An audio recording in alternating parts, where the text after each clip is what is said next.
Well, hello, boys and girls, and welcome back to DreamYard. For today's lesson, you'll need a piece of paper. I always try to have two in case I make a mistake. A pencil with a point, ow, and an eraser. When you have all of your supplies, let's meet back and we'll get started with our lesson. Let's start off with our I can statement. I can create a community portrait.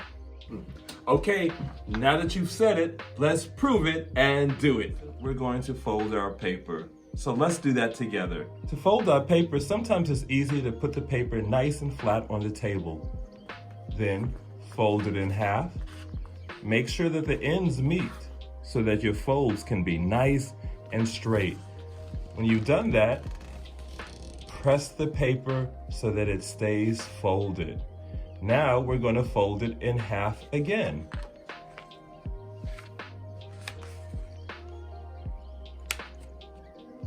Remember, try to make sure that the ends meet so that the paper is not like this. You see, that would be a crooked fold. You have to straighten it up the best you can. Then, once you're satisfied, then press it down. Now it's time to fold it in half again. Take your paper. It might be a little bit harder to fold because the paper is thicker because there's so many of them together. But you're applying the same practice. You want to make sure that your edges line up and then press down. When you open up your paper, whoa, you have a lot of different boxes. We call these boxes that the folds made, we call them panels. You should have 8 panels. You want to see that again? Here's an instant replay.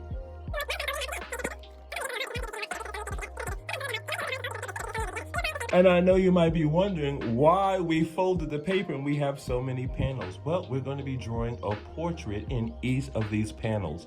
Now, you're not going to be doing all the portraits today, so I will need you to save the work that you do on this piece of paper, and we'll be adding to the portrait slowly over time. So do not throw this piece of paper away. We will be using it again for our next lesson.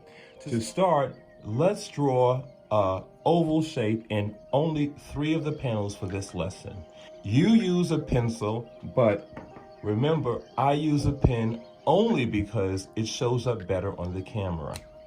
You're going to be using the first 3 panels in the top row. Do not go to the bottom row. Only the first 3 in the top row. Now, let's pretend that this is going to be the grid that you would find in Zoom or even Google Classrooms. You know how all the students appear in little boxes on the camera? So we have to figure out who we're going to be talking to in our conference call and start to create the portraits. I'm going to draw 3 ovals in the first 3 panels in the top row. I'm going to make my ovals different sizes. So I have 1 small, a medium, and a large. Because you know, when you're looking at someone on the grid, sometimes they're far away from the camera and sometimes they're very close. So that's why we have the different sizes. These 3 oval shapes are going to represent 3 people that you're talking to on your Zoom call. They're part of your community.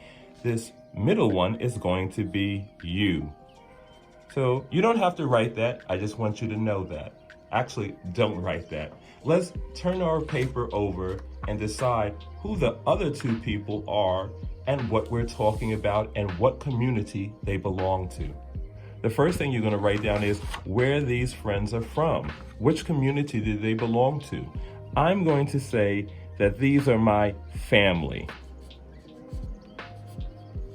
Now, you might want it to be any community that you belong to, whether it's your family community, whether it's your school community, whether it's your sports community, or any other community that you belong to. Write it down here. This is who you're on the Zoom call with. I'm on the Zoom call with my family community. The next thing I'd like you to do is to identify who the other two people in your Zoom call are. Remember, that's you, so you're only talking about these two. I'm going to say one of the persons is my mommy. And the other person is my cousin. In the next panel, let's decide what we're talking about. I think we're talking about where to go on vacation. In box number 3, I'd like you to write a problem that we might be having as we're talking. So for example, if it's my mommy, my cousin, and me, and we're talking about where to go for vacation, we might run into a problem if we all have different ideas of where we want to go. So I'm going to say my problem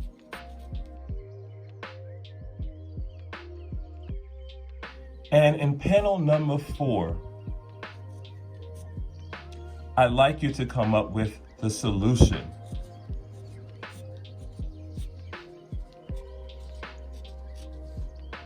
For me, the solution would be we all decided that we would go to Disneyland. Yay! Everybody loves Disneyland. My mommy, my cousin, and me. So it was the perfect choice. Now, after you've done your writing, let's turn our paper back over. Now we need to draw the portraits of whoever you've chosen to be in your Zoom call. Remember, let's start with you. We just need to know which part of the story we are illustrating. Let's turn back. Are we going to illustrate the part of the story where there's the problem or the solution? Or maybe it's the very beginning when we just get on and we're saying hello. I want to show the part of the story where they're all disagreeing and they can't decide on where to go. So that's going to tell me what kind of facial expressions they have.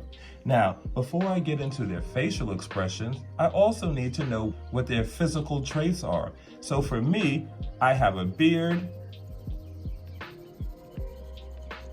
and I'm bald. For my mommy, she wears glasses. And for my cousin, he has curly hair.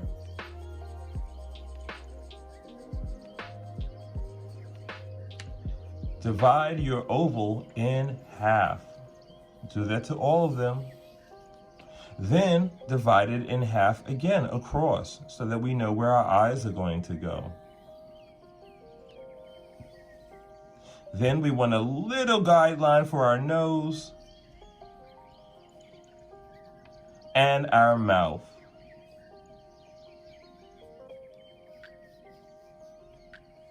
Now it's time to remember what part of the story you're illustrating. The youngest one is my cousin, and he's a little bit like a baby, so he might be a little bit upset. So I'm gonna draw him with sad eyes.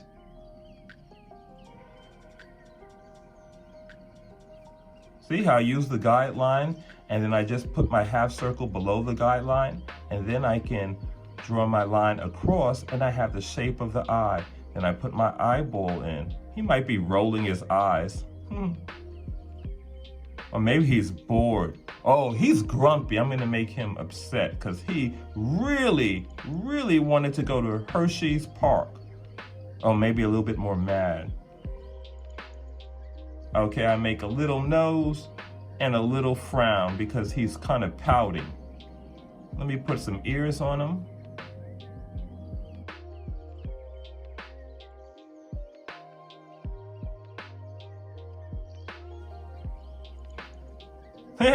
That looks just like my cousin, especially when he's all pouty. Let me draw me. I'm going to be sad because I wanted to go.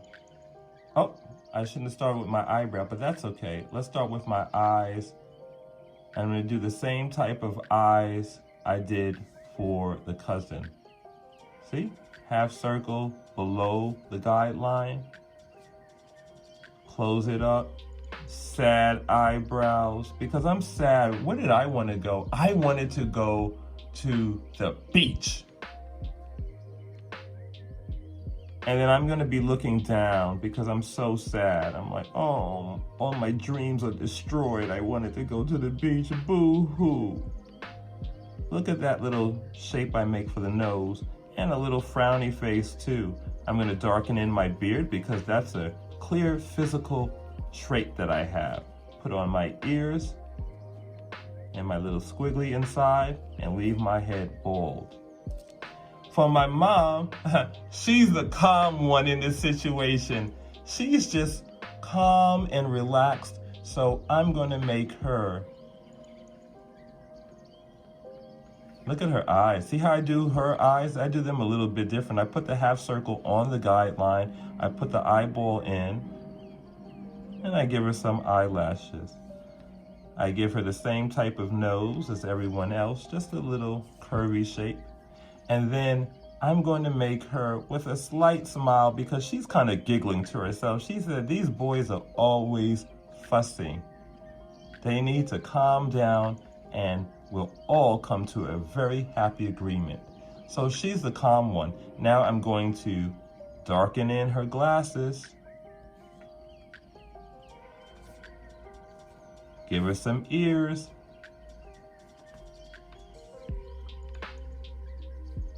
And I'm going to give her some hair. Watch what I do. That's the part where she parts her hair in the middle. Oh, I gotta give her eyebrows. You didn't tell me.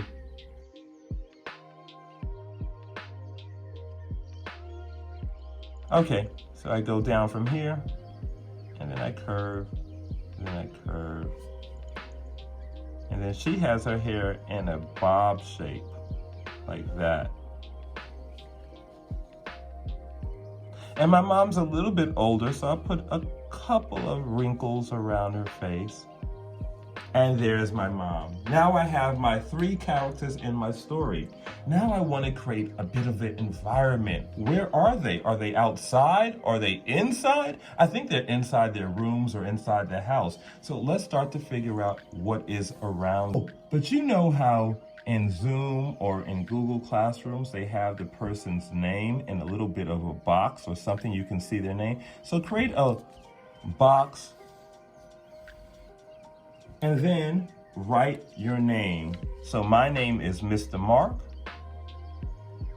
Maybe you should write your name before you do the box to make sure that it could fit inside the box. This is Mommy.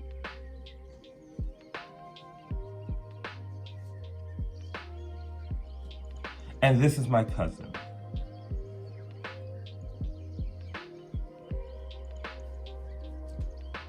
We're gonna create the environment, but guess what? We're gonna do that next week. So make sure that you hold on to your drawings because we will be using it again. Remember, put all of your stuff in one place. I always put mine in my StreamYard folder. I'll see you next time, 51. Bye-bye.